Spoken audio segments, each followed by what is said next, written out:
ఈ సూపర్ 6లకు చంద్రబాబు చెప్పే ఈ సూపర్ 10లకు అసలు ఎంత ఖర్చు అవుతుంది? ఇది సాధ్యమేనా?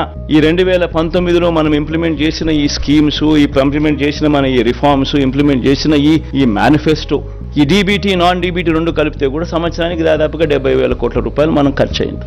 ఆయన చెప్తా ఉన్న ఈ సూపర్ 6లు సూపర్ 10లే 1,21,619 కోట్లు అవుతా ఉంది. కొన్ని పథకాలు ఏదైతే జగన్ చేస్తా ఉన్నాడో అది ఆపడం ఎవరి చేత కాదు. అటువంటి కొన్ని పథకాలు ఉన్నాయి. ఫీజు రీయింబర్స్మెంట్, ఈరోజు పూర్తి ఫీజు రీయింబర్స్మెంట్ జగనన్న విద్యాదేవని ఇస్తా ఉన్నాడు, వసతిదేవని ఇస్తా ఉన్నాడు. దాన్ని ఆపడం ఎవరి చేత కాదు. ఆరోగ్యశ్రీ ఇస్తా ఉన్నాడు జగన్, దాన్ని ఆపడం ఎవరి చేత కాదు. సంపూర్ణ పోషణం ఇస్తా ఉన్నాడు. లాక్టేటింగ్ మదర్స్, ప్రెగ్నెంట్ మదర్స్, 6 ఏళ్ల దాకా ఉన్న పిల్లలకు సంబంధించిన సంపూర్ణ పోషణం. ఫ్రీ రైస్ ఇస్తా ఉన్నాడు జగన్, మనం క్వాలిటీ పెంచి ఇస్తా ఉన్న బియ్యం. దానికి ఖర్చు 18,50,000 మంది రైతన్నలకు ఫ్రీ ఎలక్ట్రిసిటీ ఇస్తా ఉన్నాం. రైతన్నలకు, చిన్నపిల్లలకు పెట్టే గోరుముద్ద జగన్ చేస్తా ఉన్నాడు, చేయక తప్పదు దేవుడికి. ఇటువంటి ఈ పథకాలకు మరో 29,100 కోట్లు ఏ ప్రభుత్వమైనా చేయక తప్పని ఖర్చు.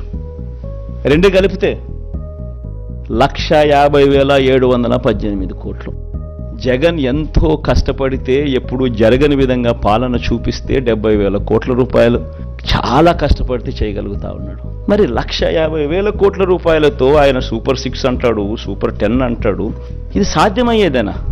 సాధ్యం కాదని తెలిసి ఒక రాజకీయ నాయకుడు ఈ మాదిరిగా రిపీటెడ్గా, I repeat that word, habitual offender, 2014లో ముఖ్యమైన అంశాలంటూ ఇదే కూటమిలో ఉన్న ఇదే ముగ్గురి ఫోటోలు పెట్టి తన సంతకం పెట్టి మోసం చేసిన ఈ వ్యక్తి మళ్ళీ 2024లో మళ్ళీ ఇదే మాదిరిగా సాధ్యంగాని హామీలతో అబద్ధాలకు రెక్కలు కడుతూ ఈ మాదిరిగా సాధ్యంగాని హామీలతో 1,50,000 కోట్లకు సంబంధించి ఈ మాదిరిగా ఆయన చేయడం, మోసం చేసేదానికి అడుగులు వేయడం దొంగతనం కన్నా, దొంగల కన్నా అన్యాయం కాదా అని అడుగుతా ఉన్నా. 420 కాదా, చీటింగ్ కాదా అని అడుగుతా ఉన్నా. ఒక రాజకీయ నాయకుడు అంటే ఎలా ఉండాలి? ఒక మాట చెప్తే ఆ మాట మీద తాను నిలబడతాడు అన్న నమ్మకం ఉండాలి.